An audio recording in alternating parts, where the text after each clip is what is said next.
नमस्कार दोस्तों, GK stocks में स्वागत है। आज का अपना टॉपिक है वर्धन वंश। वर्धन वंश एक बहुत ही इंपॉर्टेंट टॉपिक है एंसेंट हिस्ट्री का। इस टॉपिक से हर बार एग्जाम्स में क्वेश्चन आते ही रहते हैं, तो आप पूरे वीडियो में बने रहिएगा। वीडियो बिना स्किप किए पूरा वीडियो देखिएगा। और यह है हिस्ट्री का सेट 6। हिस्ट्री के सेट 1 से लेकर 5 तक के लिंक इस वीडियो के डिस्क्रिप्शन में दिए गए हैं, जहां से जाकर आप उन्हें भी देख सकते हैं। तो स्टार्ट करते हैं दोस्तों। चलते हैं आज अपना top 50 plus most important Vardhan वंश के क्वेश्चंस सॉल्व करते हैं। और इसको सॉल्व करने में आपका जो भी स्कोर होगा कृपया कर कमेंट बॉक्स में जरूर बताइएगा। आज का अपना पहला प्रश्न है, थानेश्वर में वर्धन वंश पुष्यभूति वंश की स्थापना किसने की थी? यह भी एक बहुत ही इंपॉर्टेंट क्वेश्चन है, ये भी कई बार एग्जाम्स में आ चुके हैं। इसका आंसर है पुष्यभूति वर्धन। पुष्यभूति वर्धन ने वर्धन वंश या पुष्यभूति वंश की स्थापना की थी। अगला प्रश्न है, निम्नलिखित में वह अंतिम बौद्ध राजा कौन था जो संस्कृत का महान विद्वान और लेखक था? यह भी इंपॉर्टेंट क्वेश्चन है। इसका आंसर है हर्षवर्धन। हर्षवर्धन अंतिम बौद्ध राजा था जो संस्कृत का महान विद्वान और लेखक था। अगला प्रश्न है, हर्षचरित किसके द्वारा लिखी गई थी? यह तो सभी लोग जानते हैं, बहुत ही इंपॉर्टेंट है, कई बार एग्जाम्स में आ चुका है, हालांकि है आसान पर मल्टी टाइम्स आ चुके हैं। इसका आंसर है बाणभट्ट। बाणभट्ट ने हर्षचरित की रचना की थी। अगला प्रश्न है, हर्षवर्धन के समय में कौन सा चीन यात्री भारत आया था? यह भी इंपॉर्टेंट क्वेश्चन है। इसका आंसर है ह्वेनसांग। हर्षवर्धन के समय में जो चीन यात्री आया था वह था ह्वेनसांग। अगला प्रश्न है, चालुक्य राजा पुलकेशिन द्वितीय को किसने पराजित किया था? यह भी एक इंपॉर्टेंट क्वेश्चन है। इसका आंसर है नरसिंहवर्मन प्रथम। नरसिंहवर्मन प्रथम ने चालुक्य राजा पुलकेशिन द्वितीय को पराजित किया था। अगला प्रश्न, किस व्यक्ति को द्वितीय अशोक कहा जाता है? यह भी एक इंपॉर्टेंट क्वेश्चन है। इसका आंसर है हर्षवर्धन। हर्षवर्धन को द्वितीय अशोक कहा जाता है। अगला प्रश्न है, बाणभट्ट किस सम्राट के राज दरबारी कवि थे? यह भी इंपॉर्टेंट क्वेश्चन है। इसका आंसर है हर्षवर्धन। बाणभट्ट हर्षवर्धन के राज दरबारी कवि थे।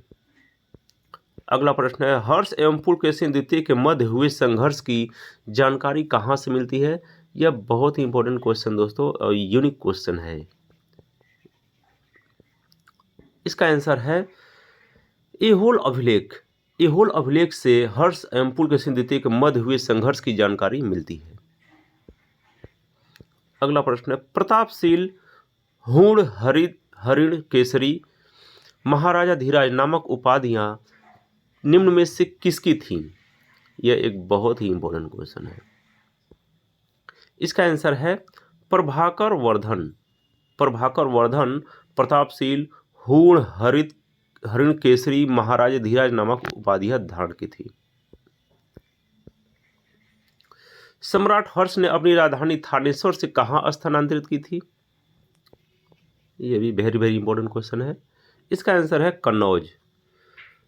सम्राट हर्ष ने अपनी राजधानी थानेश्वर से कन्नौज में स्थानांतरित किया था। अगला प्रश्न है, सकलोत्तरापनाथ किसे कहा गया है? इसका आंसर है हर्षवर्धन को। हर्षवर्धन को सकलोत्तरापनाथ कहा गया है। यह भी एक वेरी वेरी इंपॉर्टेंट क्वेश्चन है। अगला प्रश्न है, ह्वेनसांग किसे शिलादित्य कहा है? इसका आंसर है हर्षवर्धन। ह्वेनसांग ने हर्षवर्धन को शिलादित्य कहा है। अगला प्रश्न है, गुप्त वंश के ह्रास के पश्चात उत्तर भारत में सबसे बड़े भाग का पुनर्गठन किसने किया? इसका आंसर है हर्षवर्धन। गुप्त वंश के बाद हर्षवर्धन ने सबसे बड़े भूभाग का पुनर्गठन किया था भारत में। अगला प्रश्न है, बंगाल का कौन सा शासक हर्ष का समकालीन था? यह भी एक इंपॉर्टेंट क्वेश्चन है। इसका आंसर है शशांक। शशांक हर्ष का समकालीन था, जो बंगाल का शासक था। अगला प्रश्न है, चालुक्य शासक पुलकेशिन द्वितीय ने किस नदी के किनारे हर्षवर्धन को परास्त किया? यह वेरी वेरी इंपॉर्टेंट क्वेश्चन है। इसका आंसर है नर्मदा नदी। चालुक्य शासक पुलकेशिन द्वितीय ने नर्मदा नदी के किनारे हर्षवर्धन को परास्त किया था। अगला प्रश्न है, हर्ष के शासन काल में उत्तर भारत का सबसे महत्वपूर्ण शहर कौन सा था? इसका आंसर है हर्ष के शासन काल में उत्तर भारत का सबसे महत्वपूर्ण शहर कन्नौज था। अगला प्रश्न, हर्ष की जीवनी किसने लिखी? इसका आंसर है हर्ष की जीवनी बाणभट्ट ने लिखी थी। यह भी एक इंपॉर्टेंट क्वेश्चन है। अगला प्रश्न है, हर्षवर्धन अपनी धार्मिक सभा कहाँ किया करता था? इसका आंसर है प्रयाग। हर्ष अपनी धार्मिक सभा प्रयाग में किया करता था। अगला प्रश्न है, वर्धन वंश की राजधानी थानेश्वर किस प्रदेश में स्थित है? इसका आंसर है वर्धन वंश की राजधानी थानेश्वर हरियाणा राज्य में स्थित है। अगला प्रश्न है, हर्षवर्धन की बहन राजश्री का विवाह किसके साथ हुआ था? यह भी एक बहुत ही इंपॉर्टेंट क्वेश्चन है। इसका आंसर है मोखरी नरेश ग्रह वर्मा से हर्षवर्धन की बहन राजश्री का विवाह हुआ था।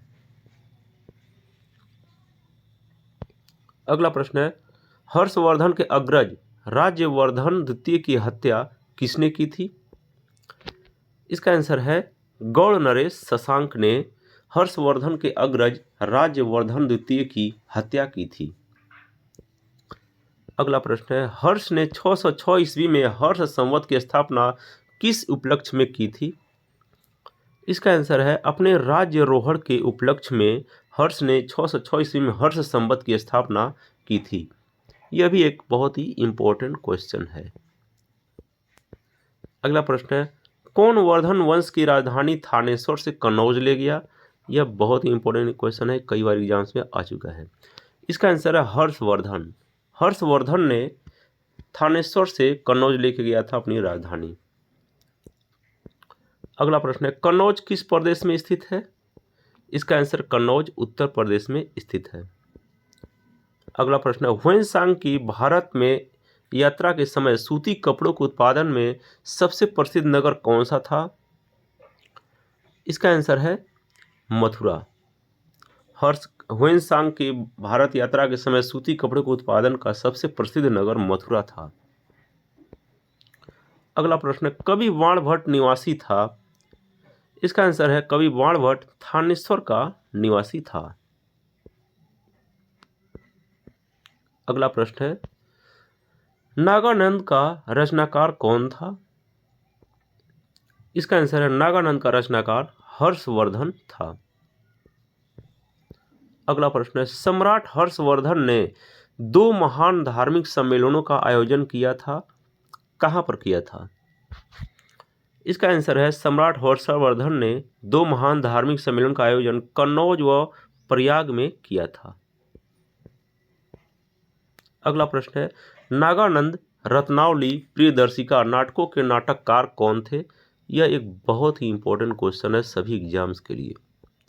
इसका आंसर है हर्षवर्धन। हर्षवर्धन नागानंद रत्नावली प्रियदर्शिका नाटकों के नाटककार थे। अगला प्रश्न है, गुर्जरों को किस शासक ने पराजित किया? इसका आंसर है गुर्जरों को हर्षवर्धन ने पराजित किया था। अगला प्रश्न है, आज भी भारत में ह्वेनसांग को याद करने का मुख्य कारण क्या है? इसका आंसर है CU की रचना के कारण ह्वेनसांग को आज भी भारत में याद किया जाता है। अगला प्रश्न है, हर्षवर्धन के विजयी जीवन में एकमात्र पराजय देने वाला पुलकेशिन द्वितीय कहाँ का शासक था? इसका आंसर है वातापी या बादामी का शासक था पुलकेशिन द्वितीय, जिसने हर्षवर्धन को हराया था नर्मदा नदी के किनारे। अगला प्रश्न है, हर्षवर्धन ने अपनी पुत्री का विवाह वल्लभी नरेश से किया, जो कि उसकी एक सबसे बड़ी कूटनीतिक उपलब्धि थी। किससे किया था? इसका आंसर है ध्रुवसेन द्वितीय से हर्षवर्धन ने अपनी पुत्री का विवाह किया था। अगला प्रश्न है 641 ईस्वी में किसने चीन के राजा ताइत्सुंग के पास एक राजदूत भेजा? इसका आंसर है हर्षवर्धन। हर्षवर्धन ने 641 ईस्वी में चीन के राजा ताइत्सुंग के पास एक राजदूत भेजा था। अगला प्रश्न है किस चीनी यात्री को वर्तमान शाक्य मुनि एवं यात्रियों के राजकुमार कहा जाता है? यह भी एक बहुत ही इंपॉर्टेंट क्वेश्चन है। इसका आंसर है ह्वेनसांग। ह्वेनसांग को वर्तमान शाक्य मुनि और यात्रियों के राजकुमार कहा जाता है। अगला प्रश्न है ह्वेनसांग भारत में लगभग कितने साल रहा? इसका आंसर है ह्वेनसांग भारत में लगभग 15 वर्ष तक रहा। अगला प्रश्न है ह्वेनसांग के समानार्थ एवं महायान धर्म के प्रचारार्थ हर्षवर्धन ने कहाँ महासभा का आयोजन 643 ईस्वी में करवाया था? इसका आंसर है कन्नौज। अगला प्रश्न है कुंभ मेला को प्रारंभ करने का श्रेय किसे दिया जाता है? इसका आंसर है कुंभ मेला को प्रारंभ करने का श्रेय हर्षवर्धन को दिया जाता है। अगला प्रश्न नर्मदा नदी पर सम्राट हर्ष के दक्षिणवर्ती अग्रगमन को रोका था, किसने रोका था? इसका आंसर है पुलकेशिन द्वितीय ने नर्मदा नदी पर सम्राट हर्ष के दक्षिणवर्ती अग्रगमन को रोका था। अगला प्रश्न निम्नलिखित में से किसने नालंदा विश्वविद्यालय को 100 ग्रामों की आय दान स्वरूप दिए? इसका आंसर है सम्राट हर्षवर्धन ने नालंदा विश्वविद्यालय को 100 ग्रामों की आय दान स्वरूप दिए थे। अगला प्रश्न है निम्नलिखित में से कौन से हर्षवर्धन के दरबार से संबंध नहीं था? इसका आंसर है कालिदास। कालिदास हर्षवर्धन के राज दरबारी नहीं थे। अगला प्रश्न है कौन सही सुमेलित है?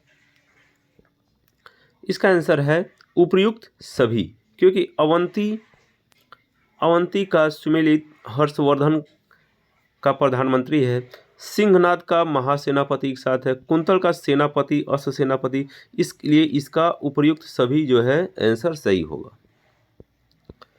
अगला प्रश्न किसका कथन है भारत के लोग गर्म मिजाज के हैं, उन्हें जल्दी गुस्सा आता है परंतु ईमानदार होते हैं, भारतीय स्वच्छता प्रेमी है? यह कथन किसका है? इसका आंसर है ह्वेनसांग। अगला प्रश्न अग्रहार का अर्थ क्या था? इसका आंसर है अग्रहार का अर्थ है ब्राह्मणों को दिया जाने वाला कर मुक्त भूमि अनुदान। अगला प्रश्न है घटी यंत्र तुला यंत्र का प्रयोग होता था खेत की सिंचाई के लिए। घटी यंत्र तुला यंत्र का प्रयोग खेत की सिंचाई के लिए होता था। अगला प्रश्न है दक्षिण भारत के संदर्भ में एरी पत्ती का अर्थ था? इसका आंसर है जलाशय की भूमि से। दक्षिणवर्ती भारत के संदर्भ में एरीपत्ती का अर्थ जलाशय की भूमि से था। अगला प्रश्न है हर्ष के शासनकाल में भू राजस्व की सीमा थी? इसका आंसर है 1/6 से लेकर 1/10 तक भू राजस्व की सीमा थी। अगला प्रश्न है मौखरी शासकों की राजधानी कहाँ थी? इसका आंसर मौखरी शासकों की राजधानी कन्नौज थी। तो ये था दोस्तों वर्धन वंश के रिलेटेड कुछ most important and selected questions जो प्रीवियस ईयर एग्जाम्स में आ चुके हैं। तो दोस्तों वीडियो अच्छी लगी होगी तो आप इस चैनल को सब्सक्राइब कर लीजिएगा, तब बेल आइकन को दबा दीजिएगा ताकि जो भी इस टाइप की वीडियो अपलोड होंगे वो सबसे पहले आपको मिलेंगे। तो thanks for watching friends, like and subscribe my channel GK stocks. जय हिंद।